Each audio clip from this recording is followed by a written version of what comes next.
School के एक master अपना दोनों बेटी के संस्कार के अलावा कुछ न दे सकेलन। ऐसा मत कहा सुनंदा, ई धरती पे कोनो कीमती चीज बा तो वह संस्कार। एगो इंसान के पहचान ओकर संस्कार से ही होखेला। अगर हम तुहार बात मान ली तो तू ही बतावा काहे सुरभि दीदी के शादी में इतना प्रॉब्लम्स आ रहल बा। दीदी के मन में एक डर बैठ गइल बा, बाबूजी के रात के नींद उड़ गइल, और माँ हमार अम्मा तो कुछ आपन बीमारी तो कुछ दीदी के शादी की चिंता से अंदर ही अंदर घुट रहल बानी। हम तोहार और तोहरे घर के परेशानी समझ रहल बानी। ऊपर वाला पे भरोसा रखा, सब ठीक हो जाए। अब चलो जल्दी से मुस्कुरा दा, न तो हमू दिन भर परेशान रहब। चला ठीक बा, हम चल रहल बानी। तू अपन ख्याल रखा। ठीक बा, कल परीक्षा के बाद जरूर मिलिया। Bye bye. बाय।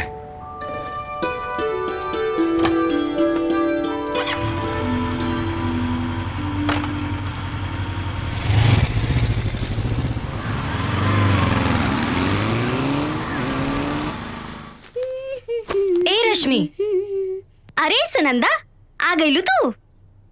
कब से हम तोहार राह देखत रहनी ना। ई सब का बा रश्मि? इतना लइकन के फोटो? हम तो आँख बंद करके अपन जीवन साथी ढूंढ रहल बानी।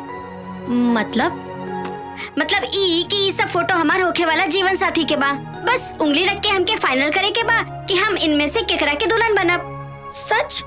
बस उंगली रख के तोहार शादी फिक्स हो जाए? हाँ, काहे की केकरा में हिम्मत बा कि हमरे भाई के बात के मना करे। अब ई लोग हमार किस्मत थोड़े ना डिसाइड करी हैं। हम बताए कि हम केकर दुल्हनिया बनब। अच्छा ये सब छोड़ा, ई बतावा कि एमे से केकरा किस्मत हमार साथे खराब होके वाला बा, बतावा।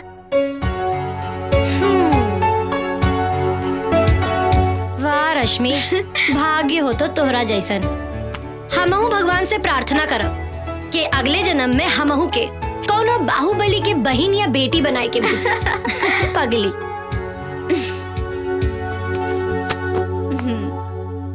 ई बतावा सुनंदा, आशुतोष कैसन बना?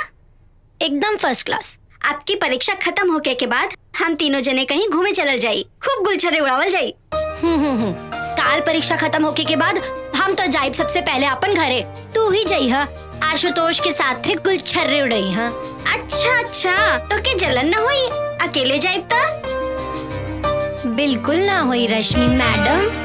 अच्छा, एक बार और सोच ले सुनंदा, तू सिर्फ आशुतोष के हमरे हवाले नहीं करत बाड़ू। अपनी जिंदगी, अपने जीवन साथी, अपनी खुशी सब कुछ हमरे हवाले करत बाड़ू, और कहीं हम लेके फुर हो जाए तो? फिलहाल हमरा से ज्यादा अफसोस तो इन बेचारन के होई जौन तोहरा उम्मीद में ई बिस्तर पर पड़ल बाने।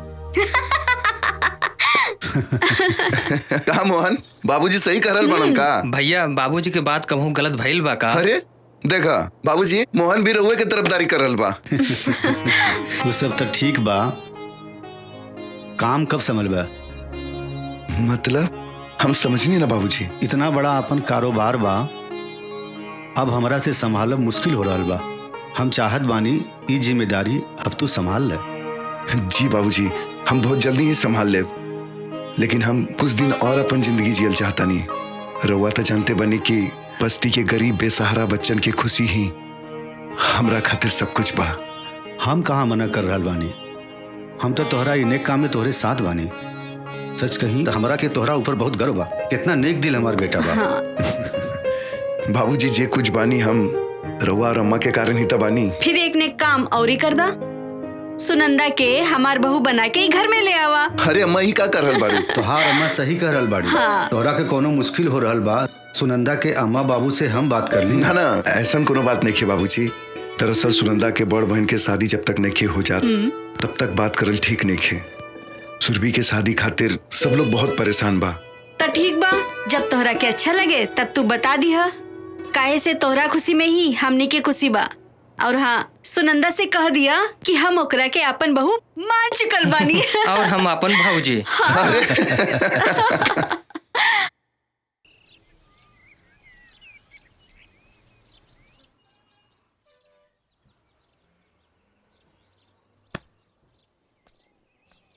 हाँ गेलू, इतना देरी कहाँ रह गेल रहलू? अरे ऊ जौन बस्ती में तू बच्चा लोगन की मदद करता, हाँ वहाँ हम मिठाई बांट के आवतानी। अच्छा, तो हमार मुंह मीठा कैसे हुई?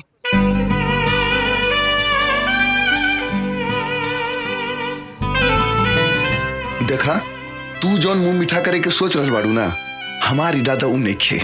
अच्छा, हम समझाई कि हम कहा समझ रहल बानी। देखा, जौन तू करल चाहता रू उ सब शादी के बाद होखेला। हाँ, हाँ तो शादी से पहले का होखेला? सिर्फ मुंह मीठा। चला आवा, मुंह मीठा करा देता नहीं। अरे छोड़ बेशरम, एगो लड़की होके लेका के झड़ेलू।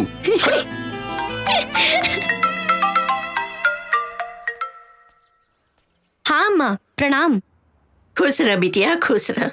राउर तबियत कैसन बा? अरे हमरे तबियत का कहा बा बिटिया, बस एक बार सुरभि बिटिया के शादी तय हो जाए, हमरा के सब रोग से मुक्ति मिल जाई। हमार सांस तो बस सुरभि के शादी तक। ना अम्मा, ऐसन मत कही। हम जाना तानी सुरभि दीदी के शादी की चिंता रवा के और बाबूजी के भीतर से तोड़ देले बा।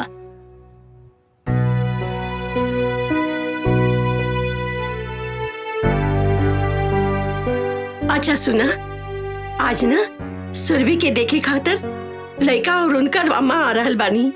सच? हाँ बिटिया, बहुत ही अच्छा परिवार बा, बहुत बड़ खानदान बाटे उन लोगन का। बस भगवान से प्रार्थना करा कि सुरभि के ई रिश्ता तय हो जाए बिटिया। रवा चिंता ना करी अम्मा, देखी हाँ इस बार सब बढ़िया हुई। लेकिन अब तो बहुत डर लागल बा। इतना लड़का हमने सुरभि बिटिया के देख के नकार चुकल बाड़। ए अम्मा, बेटी के माँ बाप होके के मतलब ई थोड़ी बा कि रवा हमेशा खुद के खोजते रही। पहले तो रोवल बंद करी, खुद के संभाली और स्वागत की तैयारी करी। हम शाम में फोन करब। ठीक बा बिटिया, ठीक बा।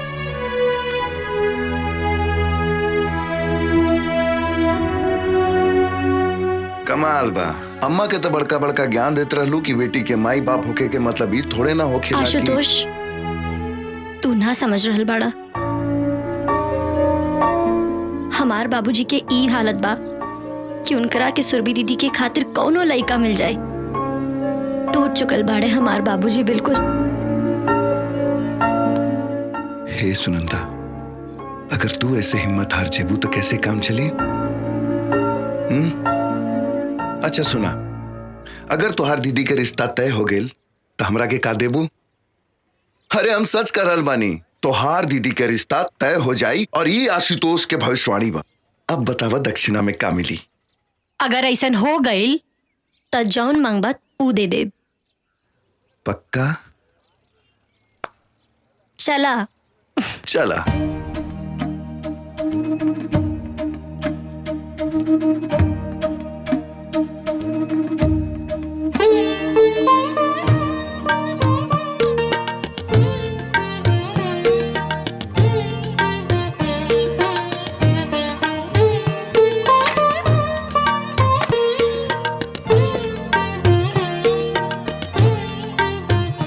कौशल्या जी, हम अपने बेटियन के शिक्षा और संस्कार के अलावा कुछ नहीं दिले बने।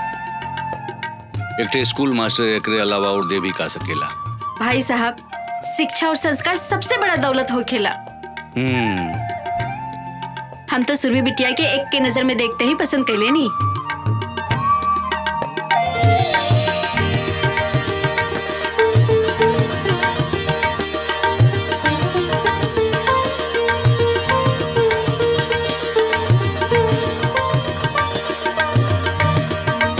बहन जी, रउआ हमरा सुरभि के बहू बना के ना हमने के नया जीवन देहले बानी।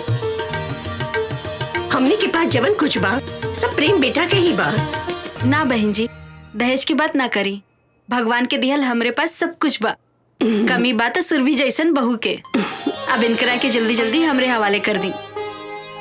प्रेम बेटा, अगर सुरभि से कुछ पूछल चाहत होगा तो ना बाबूजी, हमरा इनका से कुछ पूछे के नहीं है। काहे कि माँ के पसंद ही हमारा पसंद बा, कि माँ की खुशी में हमार खुशी छुपल बा। तो इहो बता दा कि तोहार खुशी हमरा खातिर हमार जिंदगी बा।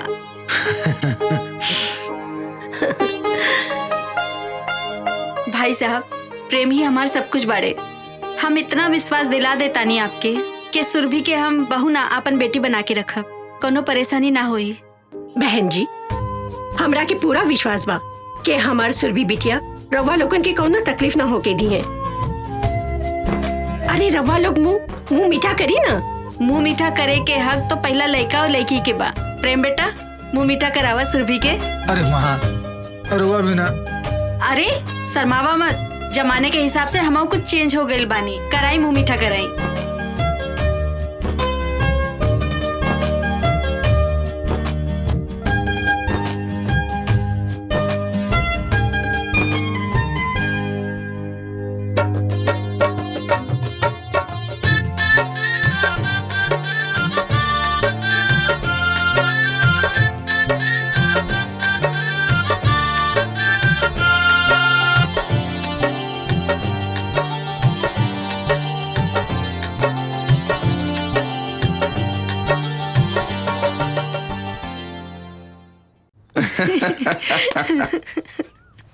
सच में आज पूरा दिन तोरा साथे गुजार के बहुत अच्छा लगल। काश ऐसने हर दिन हुई। हाँ हाँ, शादी के बाद देखब हम तोहार प्यार। बड़े बड़े रोमियो के प्यार के किस्सा हमके पता बा। प्रेमिका और पत्नी चाय और केतली की तरह हो खेली। प्रेमिका चाय की तरह गरम और पत्नी केतली की तरह। एक सेकंड। हाँ दीदी, कैसन बाड़ू? सुनंदा, हमार तोहार साथ बस अब कुछ ही दिन के बा। काहे दीदी ऐसन काहे कह रहल बाड़ू? अरे बाबा, हम विदा होके प्रेम जी के घर चल जाए तो तोहरे साथे कैसे रहब? विदा होके प्रेम के घर? अच्छा, अब मतलब प्रेम के साथ? हाँ सुनंदा, प्रेम जी और उनकर अम्मा मतलब हमार होके वाली सासू माँ बहुत अच्छे लोग बड़। सच? अच्छा ये सब छोड़ा, ये बतावा कैसन बाड़े हमार प्रेम जीजा जी। और पहले तो एक काम करा, हमके फटाफट उनके फोटो व्हाट्सएप कर दा।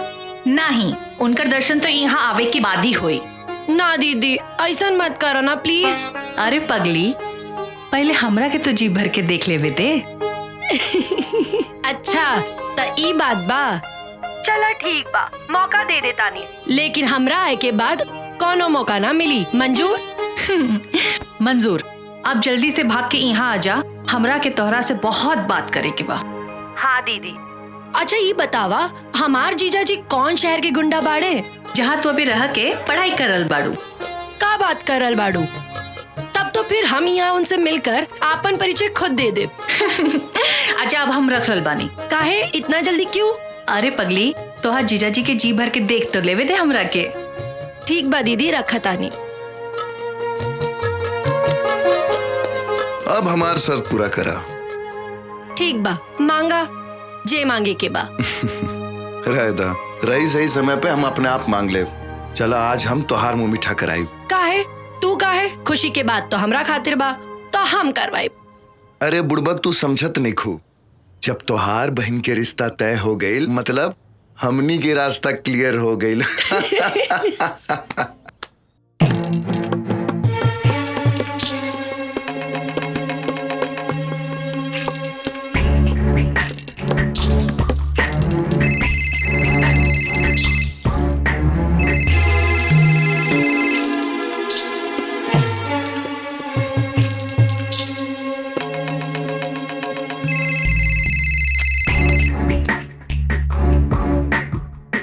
हेलो प्रेम बाबू, 10 लाख रुपया चाहिए। का? कौना बात के? तुम्हारे जान की कीमत के। इतना सारा बिजनेस,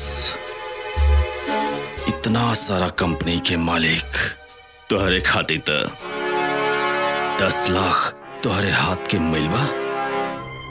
बात तो तू सही कहला, लेकिन तुरा ऐसा आदमी के हम 10 लाख तो दूर, बल्कि 10 रुपया देवल पसंद ना करब।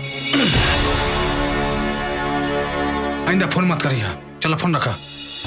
फोन तो हम रखते, लेकिन तोरा के एकर बहुत बड़ा कीमत चुकाओ के पड़ी। सुना, तू ऐसे भी पहले हमका फोन कर ले रहा, लेकिन का मिलल? हमारा फैसला आज भी वही बा।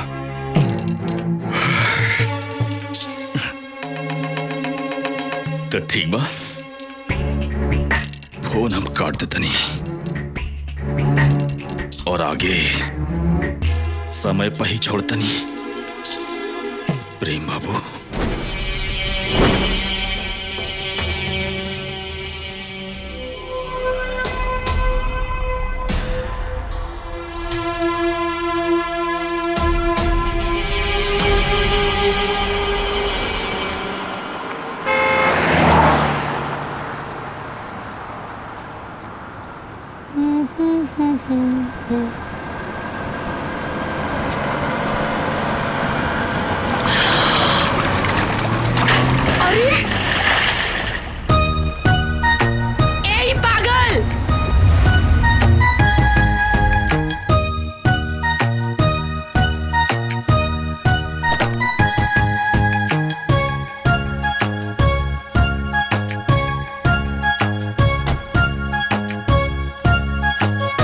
सॉरी, हमरा के माफ कर दी।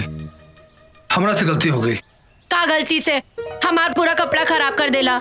देखी बुरा मैं एक बात कही, गाड़ी में हमरा पानी की बोतल रखल बा, कहीं तो रउआ रही किचन में साफ कर देत पानी। रहे दिए नाटक, रवा जैसे आदमी के हम अच्छे से जाने ली। देखी मैडम, रउआ जैसे सुतता नहीं, हम वैसे बिल्कुल नहीं। देखी अच्छा ये बताई, रउआ कहाँ जाए के बा? कहीं तो रउआ के हुआ छोड़ देते पानी। कोनो जरूरत नहीं है, हम चल जाए। ठीक है madam. It's okay, it's okay. ठीक है मैडम। ऑटो, हमरा ऊपर देखा ना, पूरा कीचड़ उछाल देलस। का तो तू छोड़ दिलू काहे ओकरा के? हमके फोन करे के चाही ना। अरे हम छोड़नी कहाँ, उनकरा के हम इतना सुनौनी। हाँ। अरे उनकर तो सांस रुक गई रहे। बेचारा हमरा से पानी पुछलस, हम मना कर देनी। अच्छा फिर का कहलस हु? कही का हमरा आगे केहू के बोले की हिम्मत भइल बा आज तक? ना केहू के ना भइल। फिर का भइल? फिर का भइल, बेचारा माफी मांग मांग के जमीन में गड़ गई।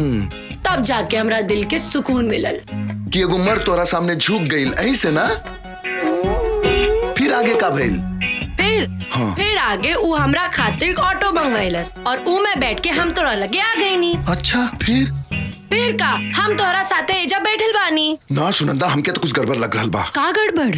कि उ तोहार पीछा पहले से करत होई, अब तोहरा ऊपर नजर रखले होई। अच्छा? हाँ, अब मौका देखते ही तोहरा ऊपर कीचड़ उछाल देलस और उहे बहाने तोहरा से मुलाकात हो गई। और का? और कर दिल तोहरा ऊपर आ गई। साचो? हाँ। तब तो हम जा रहल बानी। कहाँ?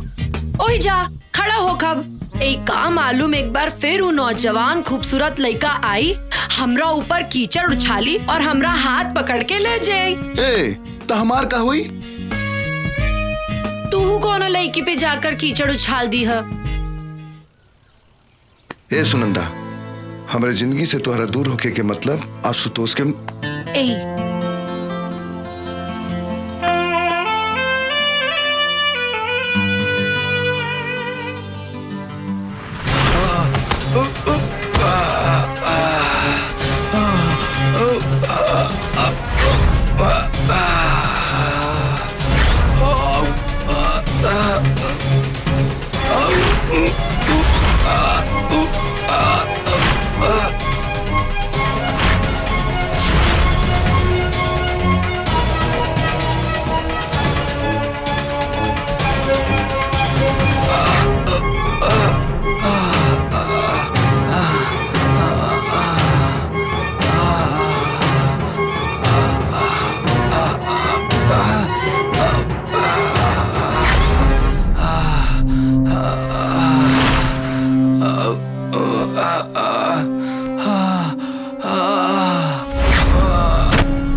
होता ना तुके प्रेम बाबू इतना बड़ा बिजनेसमैन 10 लाख रुपया तुझसे मांगला नहीं हाँ? उल्टा हमारा खातिर फोन रख हाँ? फोन रख बोलते हमरा की हाँ?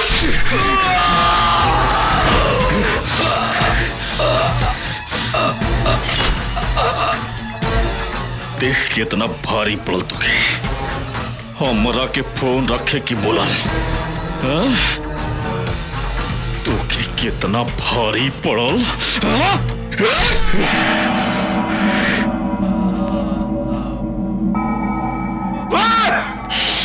अपने आप के मर्द समझा था धोखा से बाहर करके तू बात थोड़ा जिंदगी पर कुत्ता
सुनंदा सुनंदा का भेल तो के का हमरा बचला सुनंदा बचला अरे का भेल तो के हमरा बचला के ऊ हमरो भी मार दी के मार दी तो के हमरा बचला अरे सुनंदा कुछ बताइबो हमके ऊ सुनंदा जे उनकरा के हमरा के भी मार दी अरे के मार दी तो के कुछ बताइबो हमके अरे काहे परेशान बाड़ू सुनंदा सुनंदा अरे अबे आशुतोष के कॉल करत है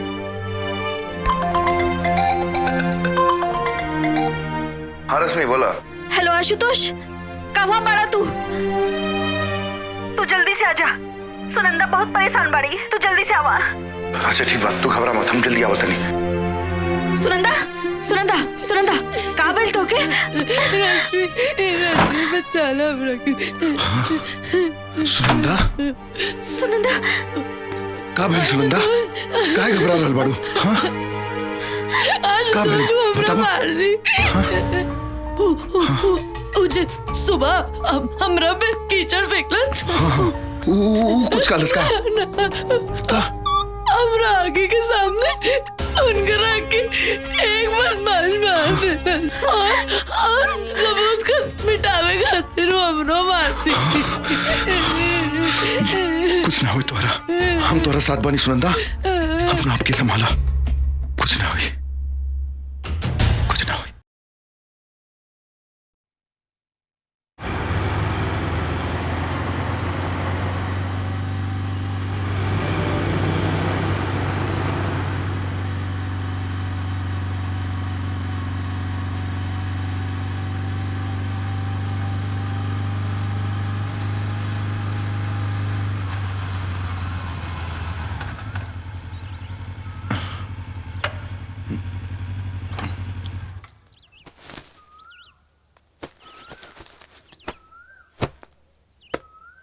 अब तू जा, सब कुछ भुला के अपना दीदी के शादी की तैयारी करा। और सुना, अपना ख्याल रखिया, अगर तोहरा के कुछ हो गए तो हम परेशान मत हो, हम आपन ख्याल रखब। बाकी हम तोहरा के अपना घरे भी ना ले जा सके नी। अरे इस सब फालतू बात के बारे में मत सोचा। वैसे भी तोहरा दीदी के शादी के बाद अम्मा बाबूजी तोहरा घरे आई हैं। बस इस शुभ घड़ी के खूब बढ़िया से एंजॉय करा। एक बात के ध्यान रखिया, अपना तरफ से केहू के भी शिकायत के मौका मत दिया। ठीक बा, हम खूब एंजॉय करब और शादी के हर एक पल के जिए के कोशिश करब। बस अब खुश? ठीक बा, हम चला तनिया। ठीक है, संभल के जाइए। हाँ।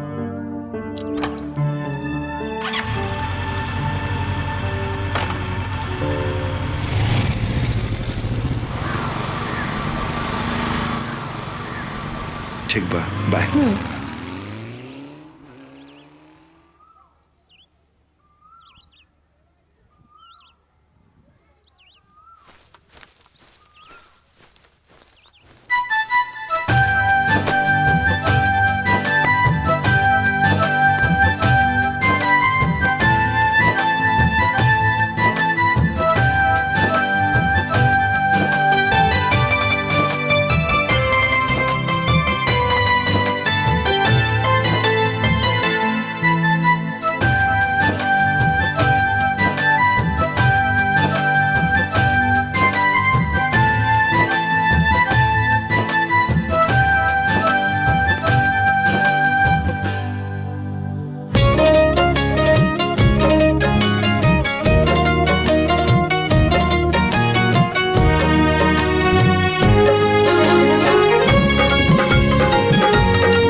विदा होके प्रेम जी के घर चल जाए तो तोहरे साथे कैसे रह? विदा होके प्रेम के घर? अब अच्छा, अब मतलब प्रेम के साथ? हाँ सुनंदा, प्रेम जी और उनकर अम्मा मतलब हमार होके वाली सासू माँ बहुत अच्छे लोग बड़।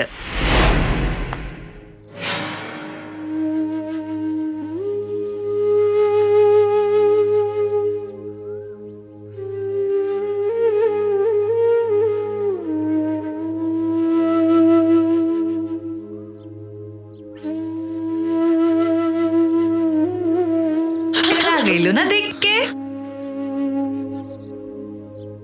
हाँ दीदी, हमके तो विश्वास नहीं के होत।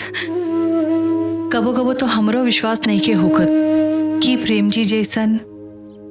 अच्छा बतावा, कैसे लगला तोहर जीजा जी?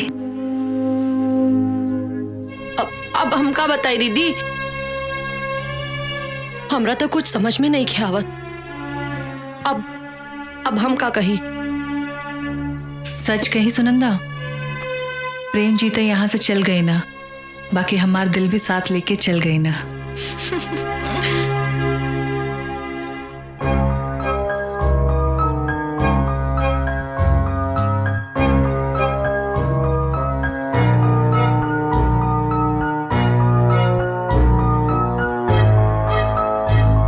हे प्रभु, ई का हो गई?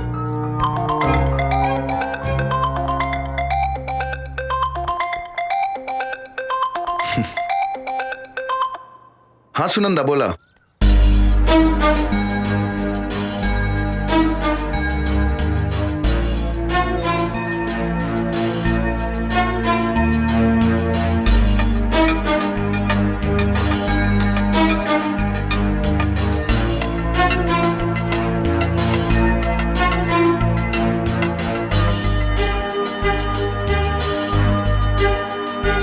तू ये बात अपना दीदी के बतौलू हो कि ना? ना आशुतोष, हमार हिम्मत ना भय। दीदी ता अपन एक एक पल प्रेम के सपना में जी रहल बाड़ी। अगर दीदी के सच्चाई पता चली। अच्छा आशुतोष, हमके एक बात नहीं के समझ आवत कि इतना सब कुछ हो गए लेकिन अब तक प्रेम के घर से कोनो खबर ना आयल। हम का कहता नहीं, अगर हो सके तो तू एक काम करबा, जाके मालूम करा कि सच का बा। शायद हम जे देखनी हा वो गलत होके।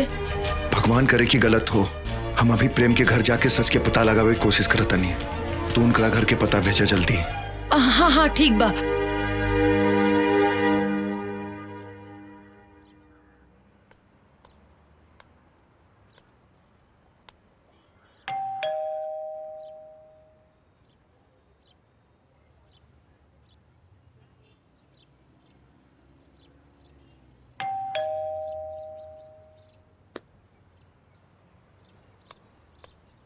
भाई एक मिनट। जी भैया। प्रेम बाबू के घर ये है ना? हाँ भैया ये बा। तो घर में केहू नहीं खे का? ना भैया, घर में केहू नहीं खे। कहाँ गए सब लोग? प्रेम के परिवार में उनके अम्मा के सिवा दूसर केहू नहीं खे भैया। तो अम्मा जी कहाँ बनी? इकलौता बेटा के मौत के उनकरा के इतना गहरा सदमा भइल की बेचारी एक बिस्तर पर सिमट के रह गईली। हॉस्पिटल में जिंदगी और मौत के बीच लड़ रहल बानी। हाँ ठीक बा, धन्यवाद।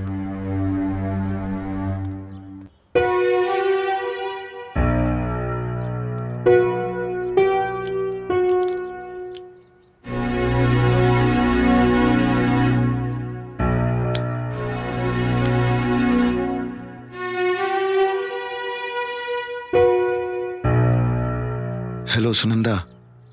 हेलो। हम प्रेम के घर गए रहनी।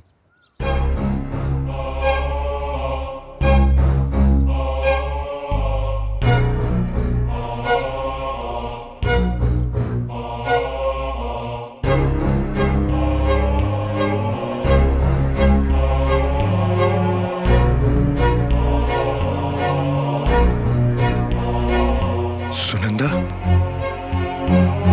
सुनंदा। हे भगवान, कौने धर्म संकट में डाल देला।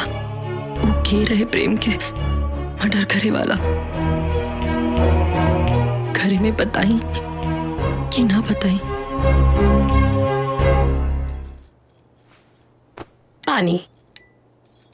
पंडित जी कहन गई रही। हाँ तो यही महीना के आखिरी में शुभ मुहूर्त बा कहत रहा। हाँ बहुत अच्छा दिन बा।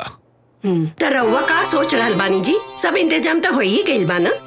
हाँ सब इंतजाम तो होइए गइल बा, बस खाली एक कनाता टेंट वाला जोन बाटे उहे बाकी रह गइल बा। तो एक दो दिन में कर देब। हम सोचत रहली हैं कि हम शहर जाके आप प्रेम के माता जी से तारीख के बारे में बात करके सब फाइनल कर देत बानी। एमे कहे कि का बाजी, जितना जल्दी शादी की तारीख तय हो जाए अच्छा रही। तो ठीक बा, हमें को काम करता नहीं, हम काले चल जाते नहीं शहर। आजे जाके प्रेम के माता जी से मिल करके उनसे सब कुछ फाइनल कर लेता नहीं। ठीक बा। बाबूजी की सच बता दी का? चुप चुप के का सुन रहल बाड़ू? कुछ ना दीदी, बल्कि हम सोच रहल बानी कि तोहार शादी में हम का का करी। तू अभी सोच रहल बाड़ू और हम कब का सोच चुकल बानी। अच्छा सुनो, हम अपन ससुराल जाए और अपन पतिदेव के खूब सेवा करब और उनकर अम्मा के भी, और उनकरा के कबो शिकायत का मौका ना दे। सच कही सुनंदा, आजकल तो हमार प्रेम जी भी हमार सपने में आवत बाड़ो और हमार नींद खराब करके भाग जाला। सुरभि बेटी, आई नहीं बाबूजी। हमार ए समय सच बतावल ठीक ना हुई। दीदी कितना खुश बाड़ी।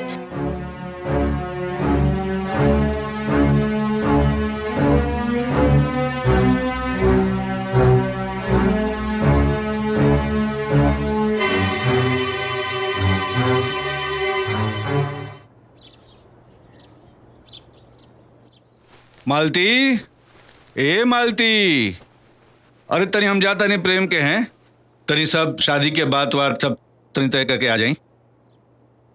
लेकिन रउआ दही शक्कर खा के जाए। अच्छा दही खा के निकला शुभ होकेला। चला खा लेता नहीं।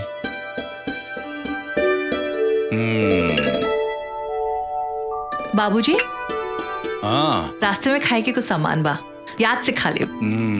चला ठीक बा। अब दीदी हम बानी ना बाबूजी के साथ में, अब तब बाबूजी के कोनो बहाना ना चले दे। बाबूजी हमके कॉलेज में कुछ काम बा, तो हम सोचनी है रौरा साथे चल के हम अपन भी काम निपटा ले और इहे बहाने अपना होके वाले जीजू से भी परिचय ले ले। ई बात बा। मालती देखा, अब तो और कुल टेंशन खत्म हो गई ना। चलो सुनंदा, चल जाओ, चला चला।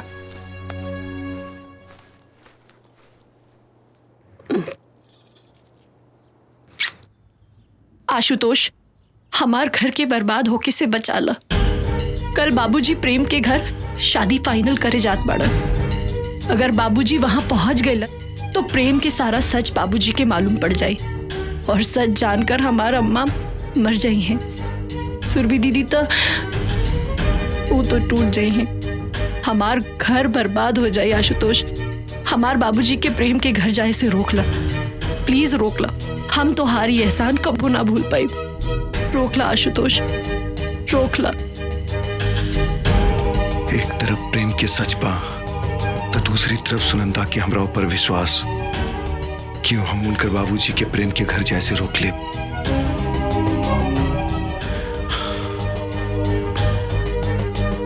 हम उनकर घर बर्बाद हुए से रोक ले, लेकिन कैसे? कैसे?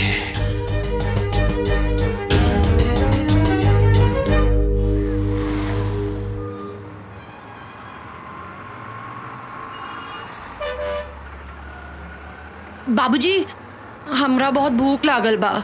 चला ला ना, देखा अम्मा का दिल बानी, खा ला। ना माँ बाबूजी, आज घर के ना, आज चली कहीं बाहर खाइल जाए। लेकिन बेटा बहुत देरी हो जाई, समझल कर बात के। अच्छा चली चाय ही पी लिया जाए। बेटा बहुत देर हो जाइए, वो काम कर जाओ। प्रेम के घरे चले के उनका अम्मा जो चाय वाय बना के दिया वो पी लिया। ठीक बना? ठीक बा। हाँ चला। हे भगवान, चला आ गई।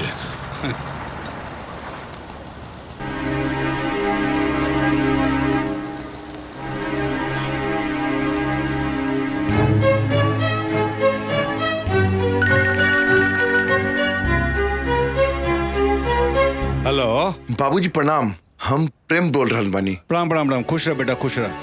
बाबूजी हम और अम्मा कुल देवता की पूजा करे खातिर गांव आइल बानी।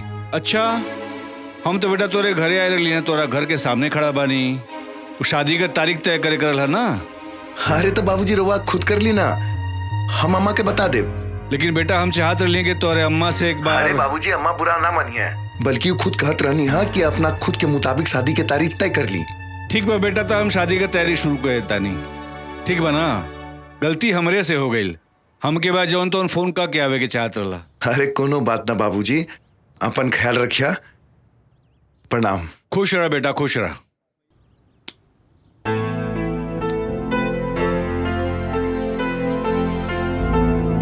का भइल बाबूजी? प्रेम और उनकर अम्मा जौन बा तौन कुल देवी का पूजा करे खातिर गाँव में गईला। अच्छा हाँ देखा दड़ू, केहू के बगैर जौन बा तौन बंगला कितना सुना लगत बा। हाँ बाबूजी। आप प्रेम के शादी के बाद जौन बा तौन तारीख उहे तय कैला हाँ जौन हम चाहत रहली हैं। ई तो बहुत बढ़िया बात बा बाबूजी। तो चलो ठीक बा, चलो चलो जाओ चलो। बाबूजी आप जाई ऊ का बा ना कॉलेज के काम। अच्छा, तो ऊ करके हम काल आ जाइब। ठीक बा, ठीक बा बाबूजी। चलो भाई, चलो चलो। और हाँ चलो जाओ। बाबूजी, हाँ। याद से लंच कर लिया और मेडिसिन ले लिया। ठीक बा, ठीक बा, ठीक बा, ठीक। चलो चलो भाई, चलो चलो चलो बेटा। थैंक गॉड बचा लिया।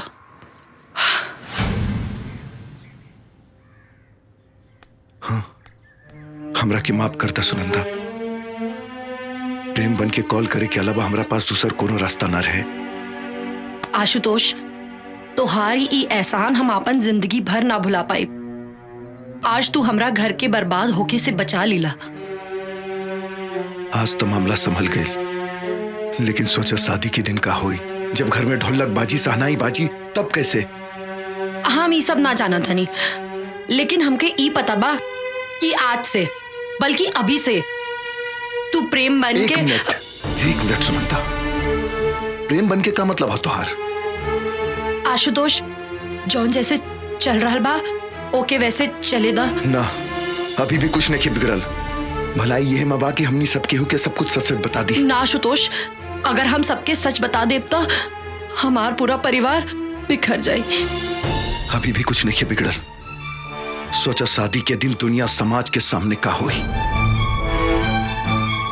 हम कुछ नहीं के सुने के चाहत। अगर तू सच में हमरा से प्यार करेला तो जॉन हम जैसन कहा तनी वैसा करा, और जॉन जैसा चल रहा बा बस चले दा। ना, आज तो हम संभाल लेनी, लेकिन आगे हमरा से ही पाप ना होई। और एक बात कान खोलकर सुन ला, हमार सच्चा प्यार के इम्तिहान ये तरीका से लेवे के कोशिश मत करा।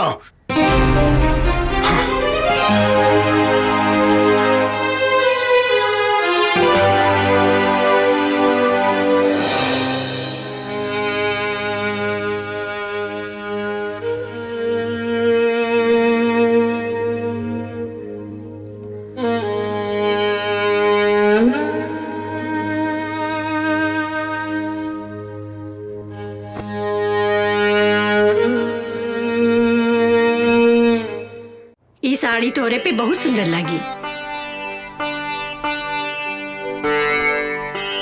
और हाँ, ससुराल में जाइए ना तो केहू कुछ बोली जवाब मत दिए। हाँ? पहले पहल सब बोलेला, बाद में सब ठीक हो जाला। बाबूजी, हम पानी लेके आवत आनी। ए बेटी यही ले ले जा। जी अम्मा। रख दिए।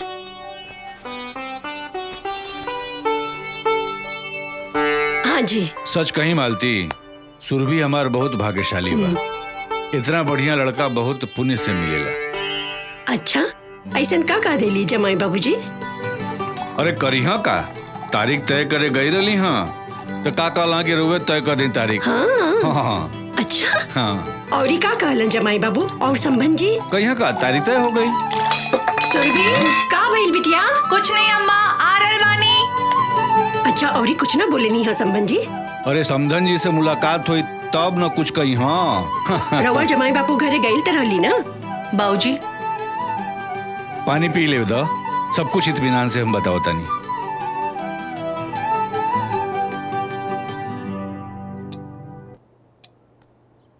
लगता तू पूरा कहानी सुन ले बगैर मनबू नहीं। चला तोरा के पूरा कहानी हम सुनावत बानी।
सिस्टर बीपी पल्स तो ठीक है? जी। फर्स्ट चेक द बीपी। जी। बीपी चेक कर लेना और टाइम टाइम से दवा देते जाना, ठीक है? और उसकी रिपोर्ट हमें बता देना। ओके सर। ओके। अभी रउआ की आराम करे के जरूरत बा। इकरा खातिर करी बेटी, मर गई होती तो ठीक रहुए। ऐसा ना कहीं बेटी, मोबाइल मिली का? हमरा एगो बहुत जरूरी फोन करे के बा। चार्ज में लगैले बानी, लेके आवत बानी।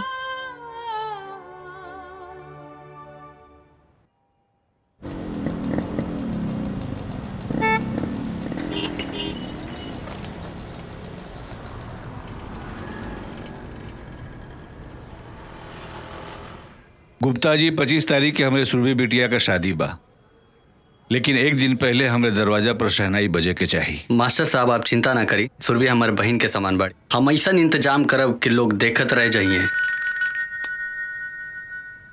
1 मिनट रुक जाए। हेलो, कौशल्या बोला तानी। नमस्कार समधिन जी। कैसन समधिन? केकर समधिन? तहार मनहूस बेटी के कदम पड़ते ही हमार बेटा के खा गईली।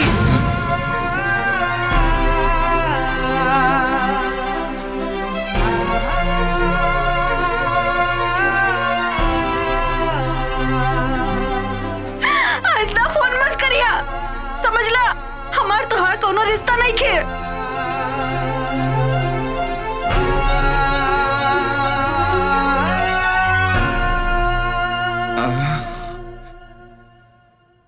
आई देखा ना कितना बढ़िया झुमका बन के आइल बा।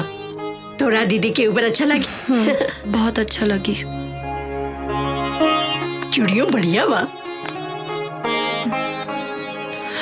देखा सब अच्छा बा। अरे का हो गई? बस कुछ हो ना माँ। तोहार सुरभि दीदी चल जी है ना, तू ही तो हमरे पास रहबो ना। हमकी सुरभि दीदी के खूब खूब याद आई। हाँ बेटा, हमू के आई। तू ही तो हमारा सब कुछ बाड़ू ना। सुनंदा उठ, चल का चल हो गइल रे? हमार बिहा में डांस ना करबू। उठ जा। हाँ दीदी। बताओ कौने गाने पे डांस करबू? आगे आवो, बताओ। सोच ले बाड़ू? नहीं? अच्छा ठीक बा, कुछ भी करा। कुछ भी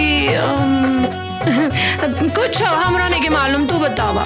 वो गाने पे करना, मेहंदी लगा के रखना, डोली सजा के। नहीं नहीं, मेहंदी है रचने वाली। Not bad. बतावा कैसे करबू? हाँ बता। मेहंदी है रचने वाली, हाथों में गहरी लाली।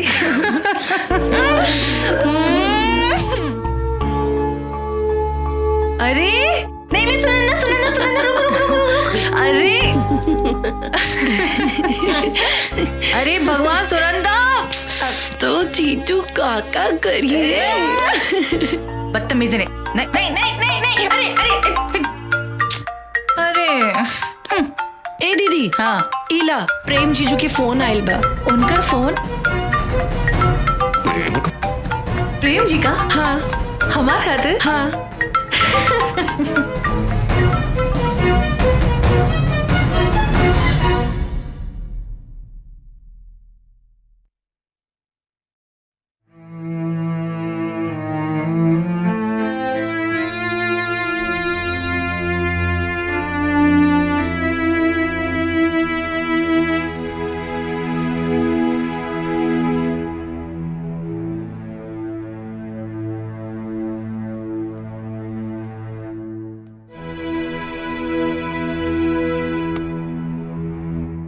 बाबूजी आप? हम तोरा से कुछ बात के चाहत रही। कहीं ना। का सच में प्रेम का फोन आए रहे? हाँ बाबूजी, काहे रवा के ऐसन काहे लग रहल बा कि आज प्रेम के अम्मा का फोन आए रहे। प्रेम का सच जाने के बाद भी तू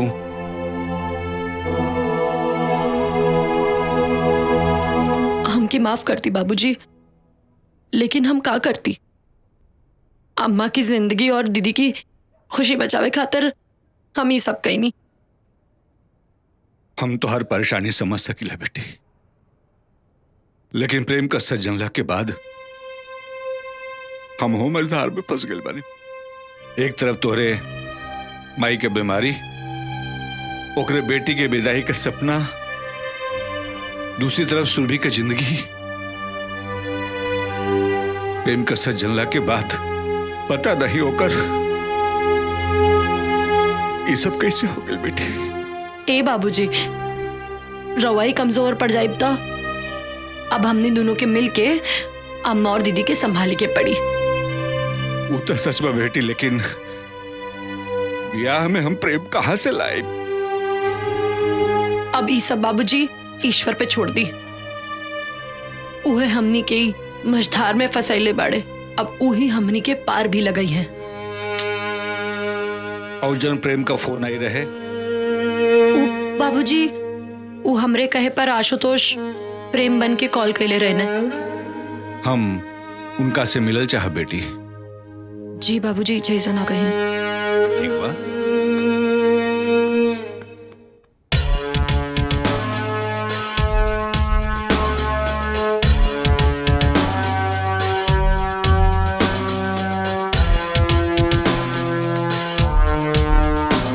सर, एगो सुनंदा नाम की लड़की के आईडी मिलल बा।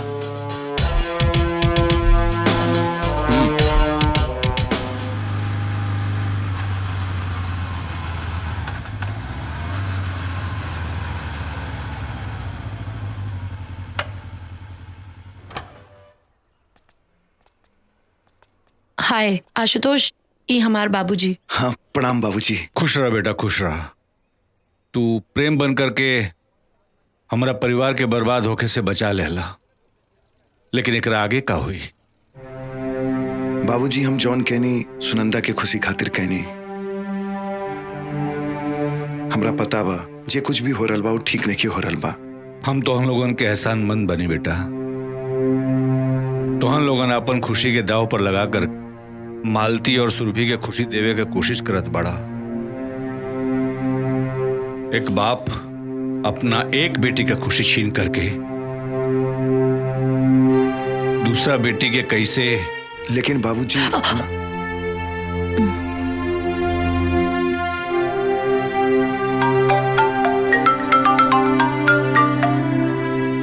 हेलो, हम पुलिस इंस्पेक्टर रवि बोल रहल बनी।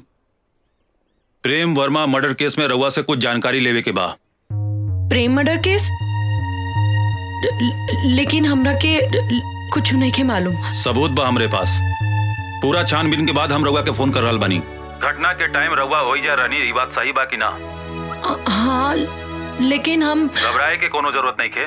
हम कहनी ना, पूरा छानबीन करे के बाद हम रउआ के फोन कईनी। बस हमरा के कातिल के बारे में रउआ से कुछ जानकारी लेवे के बा। अगर रउआ यहाँ आ जाए तो ठीक बा, ना तो हमरा के राउर घरे आवे के पड़ी। ना ना, हम आ जाए। ठीक बा। बाबूजी, हाँ, एकरा से पहले कि पुलिस यहाँ आ जाए और सबके सामने आ जाए, हमरा के जाए के पड़ी पुलिस स्टेशन। लेकिन बेटा बाबूजी रउआ तनिको चिंता ना करी, हम बानी इनकरा साथे, इनकरा के कुछ ना होई। सुनंदा तू चला। हाँ, आवा। बाय पापा।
का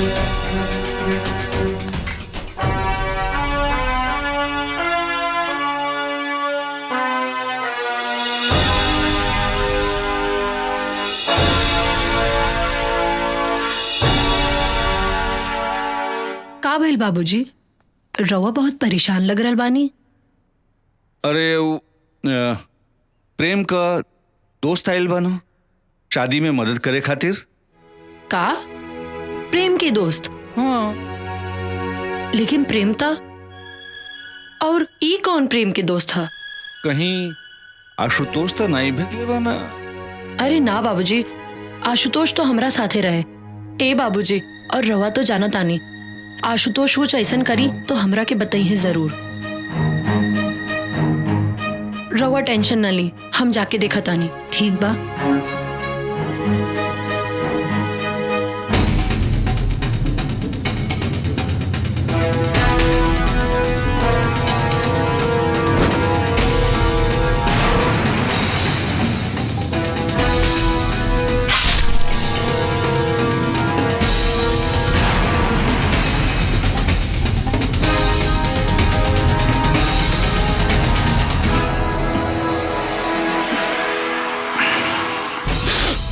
तू आ गलू, बड़ा सही टाइम पाइल वालू।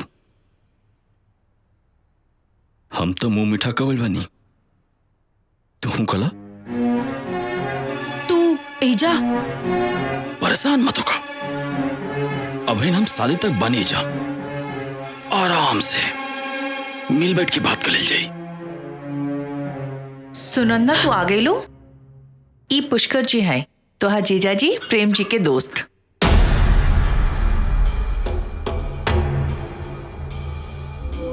तोहार जीजा जी इंकरा के स्पेशली हमनी के मदद करने खातिर भेजले बाना।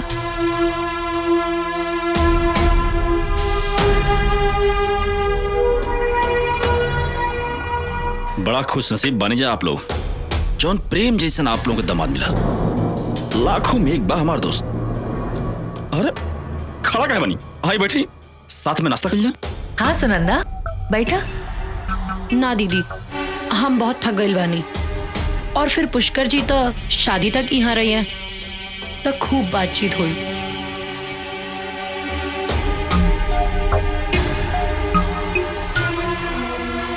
ले ही जी।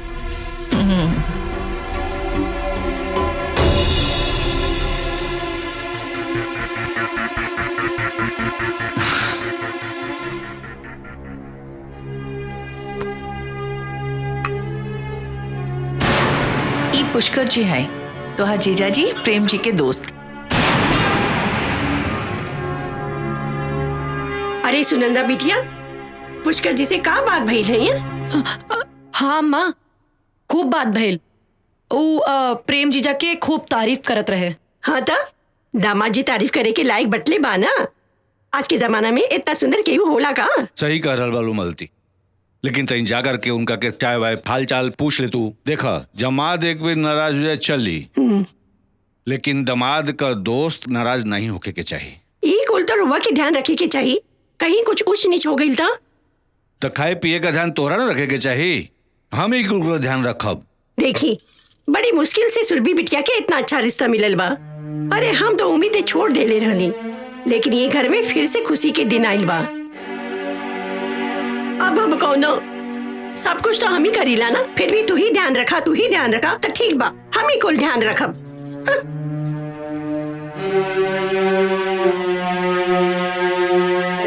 ए बेटी, मिले रहलू उनका से के बना?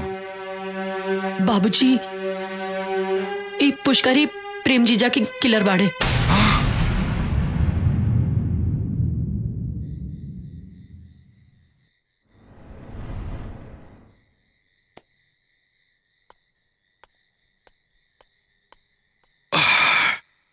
अकेले कहाँ बैठे बालू? यहाँ आवे के पीछे तोहार मकसद का बा? प्यासा कुएं के पास क्यों जाता है? मतलब? हमरा सब कुछ पता बा। देखा ना, तोहार अम्मा बाबूजी शादी का सपना देखा था लो, और तोहार बहन सुरभि तो सब ख्वाब बन रहा बिया। हमरा समझ में नहीं आवत वो प्रेम खाती हाँ जौनी प्रेम के मार दिल बनी वो प्रेम से शादी करे खाती। परेशान बानी हम। मुंह बंद करा अपन। मुंह बंद करी बंद कर ले। तू हमारे साथ था तो यहाँ से जाए खातिर का कीमत लेबा? इज्जत से जाए खाती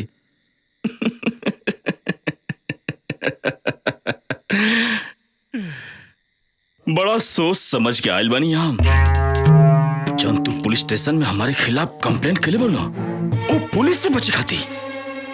ऐसे बढ़िया जगह तो हमरा की कहीं और ना मिली। अच्छा ही बतावा प्रेम की काहे मार दिला? बस 10 लाख रुपए खाते कई बार मांगनी उसे ना बोल रस। हमारा गुस्सा आ गई दिमाग हमारा ठनक गई मार देनी बहुत आसान बाना। जाना तारा एक प्रेम की मौत से कितना घर कितनी जिंदगी दांव पे लग गई बा। इस सब से हमरा कोनो मतलब नहीं है। और हाँ हमरे जैसे आदमी के इस शोभा भी ना दिला।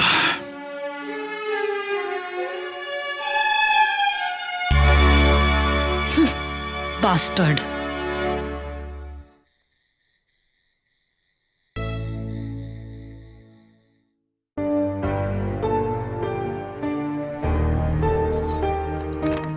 प्रणाम पप्पा जी, प्रणाम बुआ जी। प्रणाम। सुनंदा हमनी के पहचान लो ना? तू सुरभि बाड़ू ना? कैसे पहचान बो तू लोग? देखा बुआ जी भी हमनी के नहीं पहचाना का बुआ जी? अरे ये रवि हुआ रवि। आई हुआ प्रशांत। अब तो हर उम्र होखे लगल बा, अब बुढ़ापा आ गइल बा, सब कुछ भुला जाता लू। हाँ इनकर परिचय? ई पुष्कर हुआ दामाद जी का दोस्त।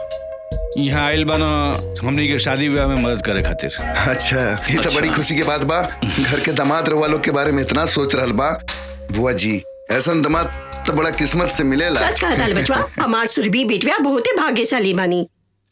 इतना अच्छा दामाद हम आज तक नहीं खे देख ले। अरे दहेज में 1 रुपया नहीं खे मांगले बाड़न।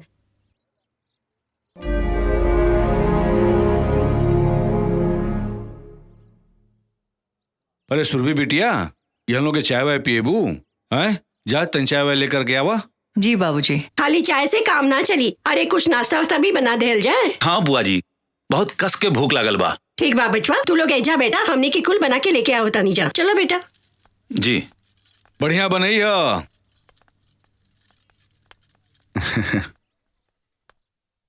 और पुष्कर बाबू बताएं प्रेम जी के बारे में, उनकर पसंद उनकर नापसंद, ताकि शादी ब्याह में कोई तरह की दिक्कत ना हो सके।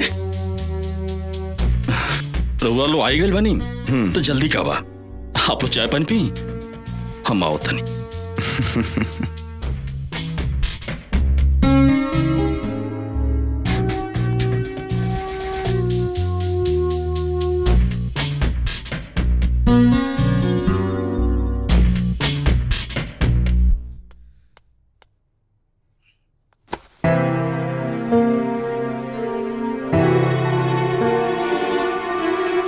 अचानक ही दो रिश्तेदार आधा मकना। इस सचमुच रिश्तेदार हमाया सुनंदा का कोनो चाल बाटे।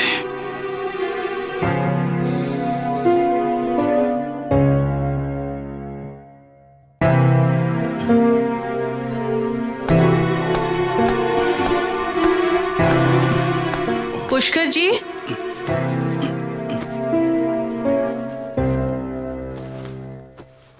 ई का आपन सामान पैक करल बानी? सुरभि हम जाता नहीं तोहरे यहाँ रिश्तेदार लोग आइल बाटे यही से हमार रहल यहाँ ठीक नहीं है। अरे नहीं प्रेम जी स्पेशली रउआ के ई काम खातिर भेजले बानी ना। सुरभि तू टेंशन मतलब प्रेम के हम समझा ले और अब यहाँ हमार रुकल ठीक नहीं है। कोनो बात जरूर बा, केहू कुछ कहलस का? अरे नहीं नहीं, केहू कुछ ना कहा, लेकिन हम नहीं चाहत कि हमारे वजह से कोनो समस्या होगे। कुछ ना होई, हमरा के बताई। सुनंदा ई नहीं चाहत कि हम यहाँ रहें। सुनंदा, सुनंदा। हाँ दीदी आई। पुष्कर जी के का कहलू? हम कुछ ना कहनी है। और इनकर यहाँ रहले से तोहरा का प्रॉब्लम बा? हम कुछ ना सुनब, माफी मांगा उनकरा से। कितना मुश्किल से हमार नसीब में ई दिन देखे के मिलल बा, और तू घर आए मेहमान से ऐसा व्यवहार कइल जाला? अगर पुष्कर जी यहाँ से चल गए ना तो हम तोहरा के कबो माफ ना करब।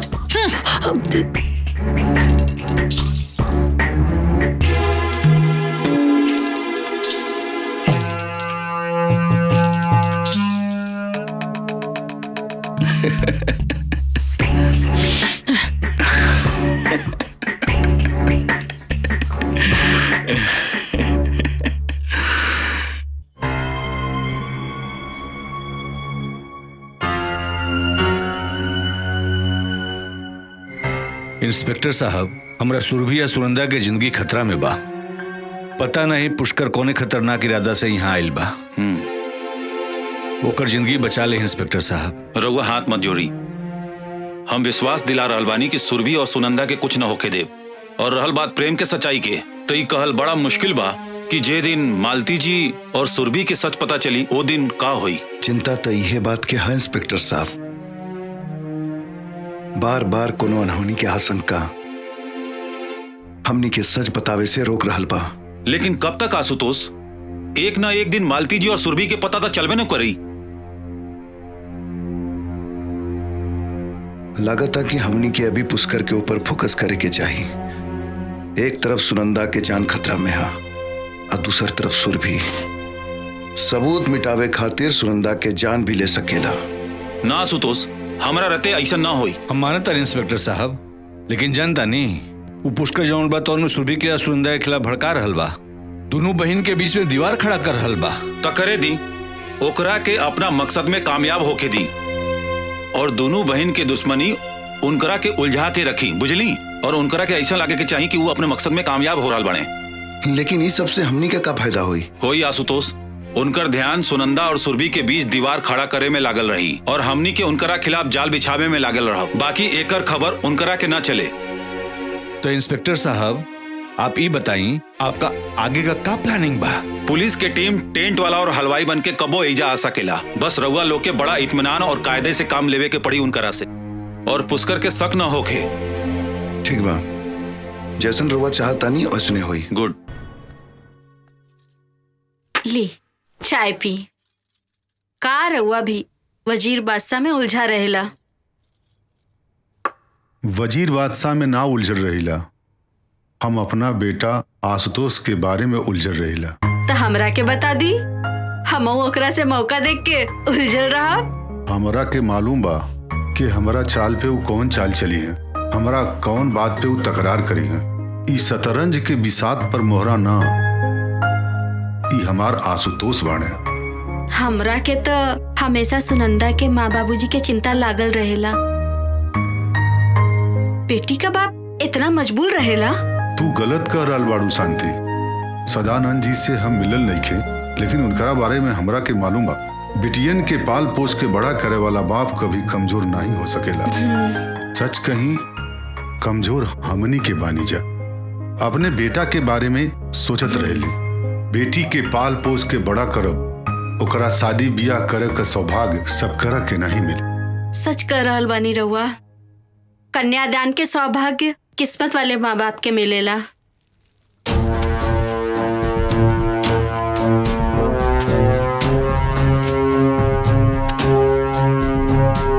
हेने आओ, उठाओ उठाओ पाँव अंदर डालो। हाँ हाँ राइट, चलो ओके, साइड नो साइड नो साइड नो।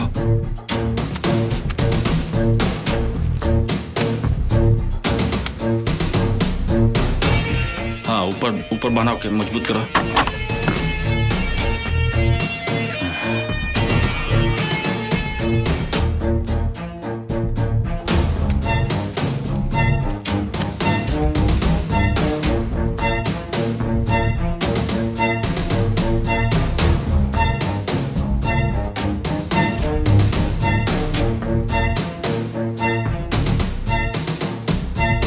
अरे पुष्कर बाबू, आई आई आई आई आई पुष्कर बाबू, आप आ गए भाई, तो सामान का खाना वाना का लिस्ट बना देती तो बहुत बढ़िया रहा। अरे काय ना बाबूजी, बिल्कुल एकदम। ई बाबूजी रवि ना? आप अपन नाव का बतलो नहीं? प्रशांत। प्रशांत प्रशांत बाबूजी, ई लो मेहमान बाटे, इनका भी ध्यान रखल जरूरी बना।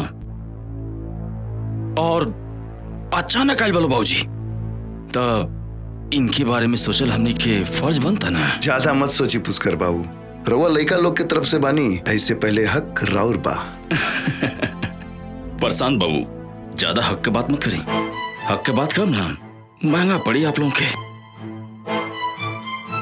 और रहल बात लिस्ट का, तो आज रात में बना दे और कल सुबह आप लोग दे दे। आप लोग कोनो प्रॉब्लम ना होगे तो।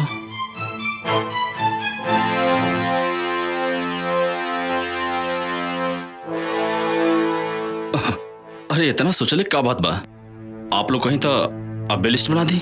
ना ना, ऐसा कोनो जरूरत नहीं है, कल आराम से रउआ लिस्ट बना ली, ठीक बा?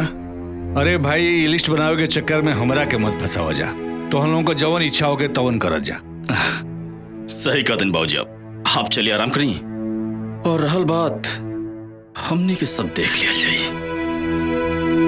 आई चलिए। ठीक बा, अच्छा चलो तन। हमरा कुछ गड़बड़ लग रहा बा। पुष्कर के ऊपर नजर रखा, ओकरा दिमाग में कुछ तो चल रहा बा। आशुतोष, तू ओकर चिंता मत करा। फिर भी आज की रात पुष्कर खातिर इम्तिहान की रात हुई, और हमनी के खातिर भी।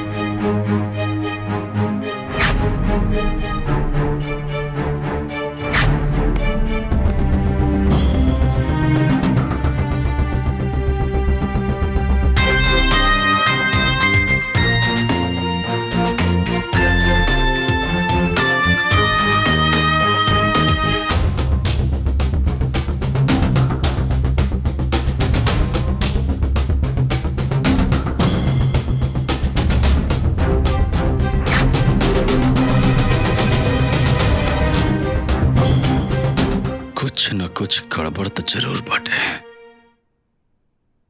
जौन सुनंदा और प्रशांत एक दूसरे के पहचाने से इनकार करते रहा सा, अब चोरी चोरी चुपके चुपके बात करता सा।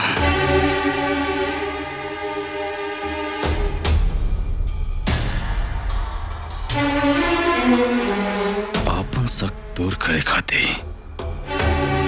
एक ही उपाय बा, एक तीर से दो निशाना।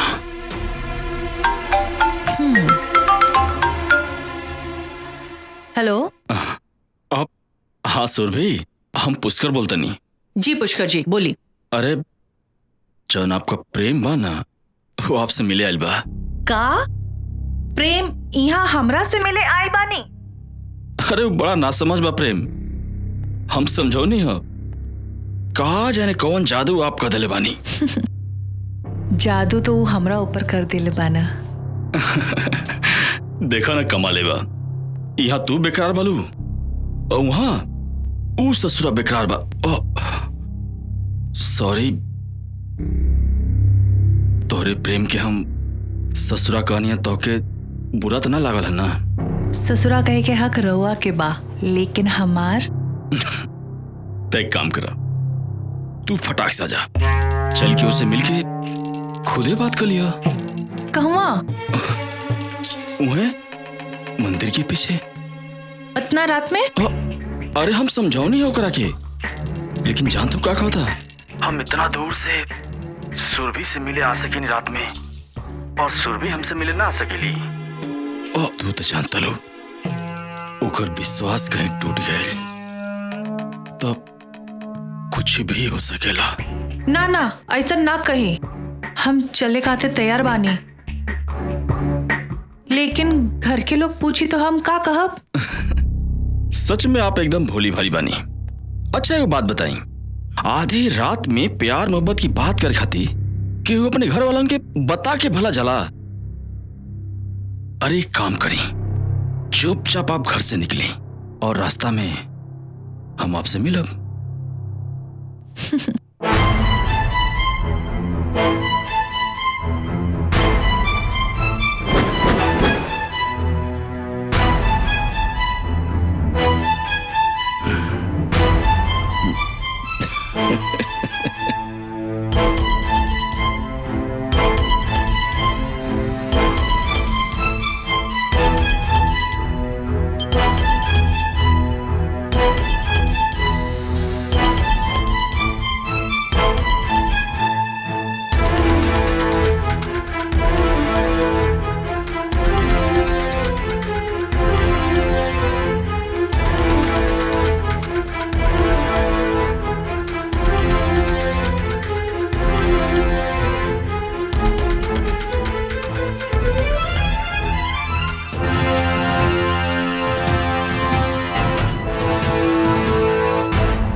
चलो।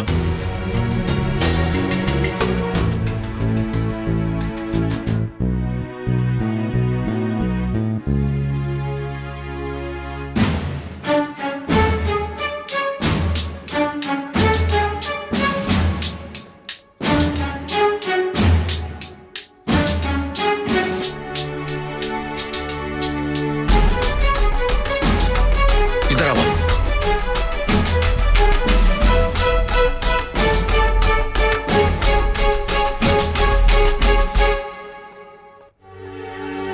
हमार शक सही निकला।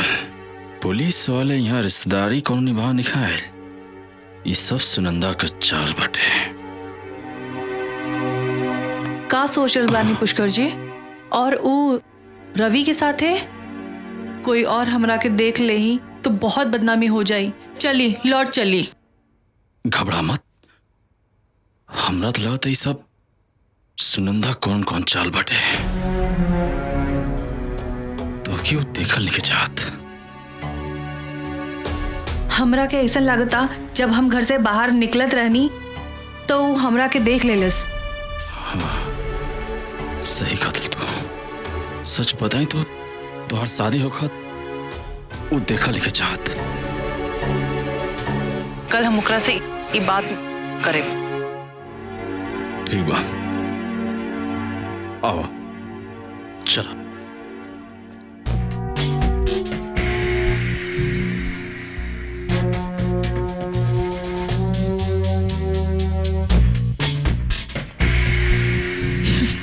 हमरा लग रहा बा कि रउआ गलत जगह लेकर आई बानी। प्रेम जी तो वो मंदिर के पास। गलत जगह ना, बिल्कुल सही जगह लेकर बानी। सुरभि जी हमको समझ नहीं ना, प्रेम जी कहाँ बानी? प्रेम प्रेम प्रेम प्रेम प्रेम प्रेम प्रेम के तो मार देनी। हाँ हाँ अपने हाथों से। और तोरा नहीं यकीन ना तो अपने बहन से पूछ ला, और ओकरे भी बात पे यकीन ना होके ना तो अपने पिताजी सदानंद से पूछ ला। और रहा बात सुरभि से, जवन काम प्रेम करित ना, अब वो काम हम करब।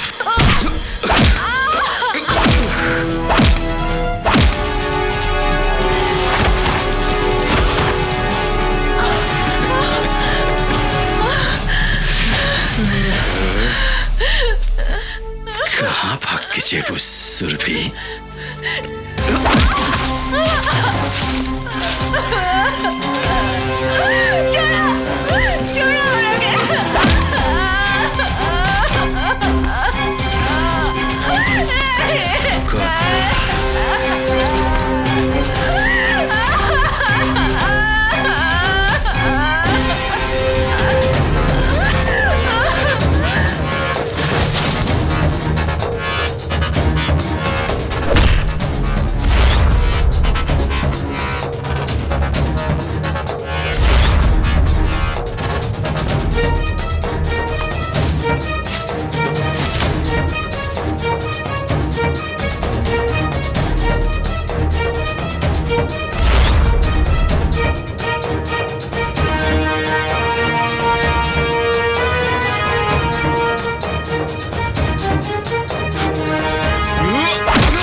रउआ लोगन बाहर आई।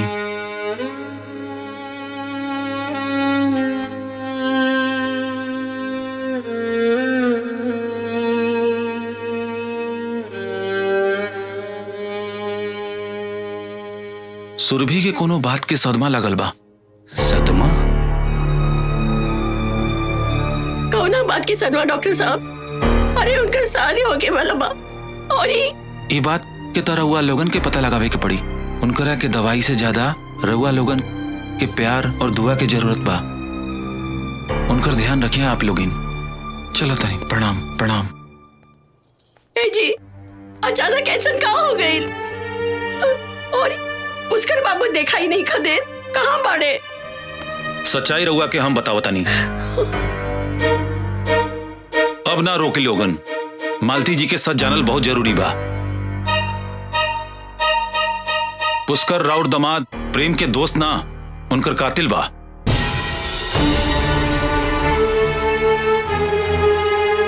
राउर दमाद प्रेम तो मर चुकल बाणे। अम्मा, मालती संभाल अपना के, संभाल अपना के। मालती संभाल अपना के, मालती संभाल अपना के, संभाला संभाला। बाकी मालती जी रउआ चिंता ना करी। अगर रउआ लोग चाहो तो सुरभि के शादी जरूर होई। हम करब सुरभि से शादी।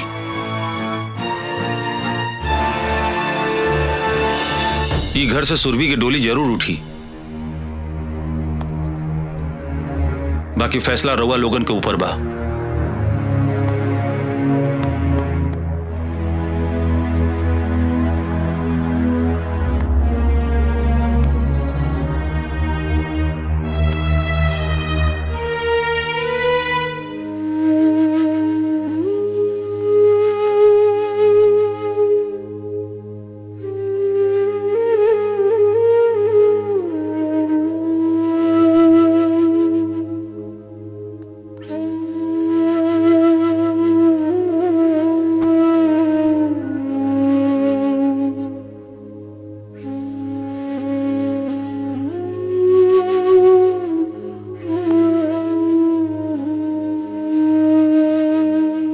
हमरे दीदी के हाथ में मेहंदी कितना सुंदर लागी ना।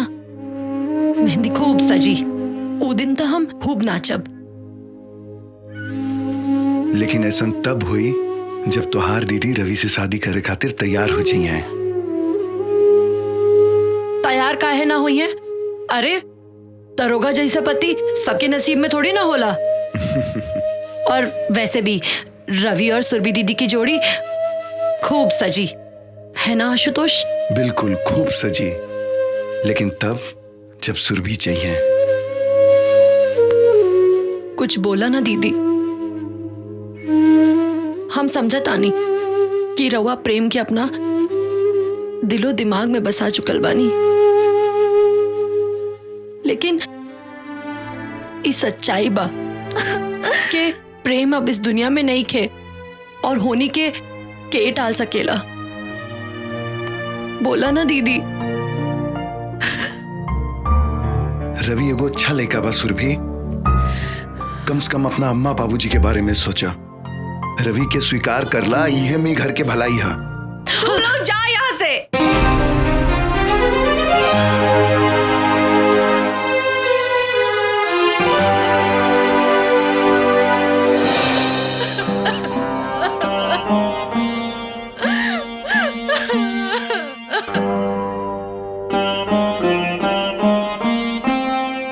अच्छा, अब हमरा के जाए के पड़ी।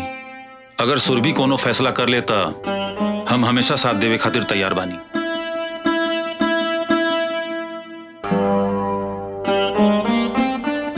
बेटा तुम्हारी एहसान हम जिंदगी भर ना भूल पाए। अरे ना बाबूजी, रउआ ऐसा मत बोली। जिंदगी के कुछ फैसला तो ऊपर वाला ही करेला। लेकिन बेटा हमरा सुरभि के डोली जरूर विदा हुई। अगर सुरभि, अच्छा हम चलत बानी।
ना सुरभि, अब रोए के समय खत्म, मत रोआ।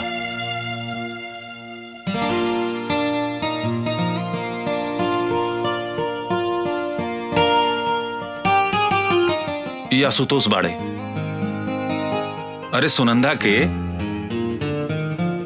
अब तोहरा के जितना आशीर्वाद देवे का बानू इनकरा के दा।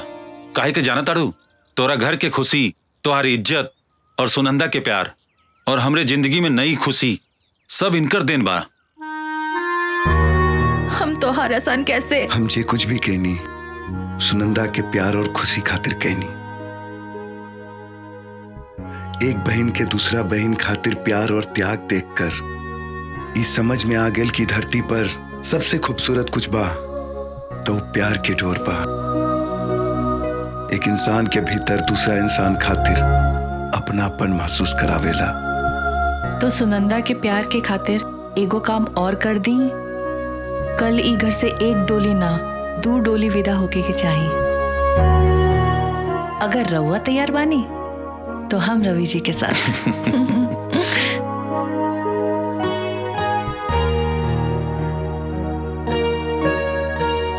अरे मान जा आशुतोष, तोहरे साथे हमरो कल्याण हो जाई।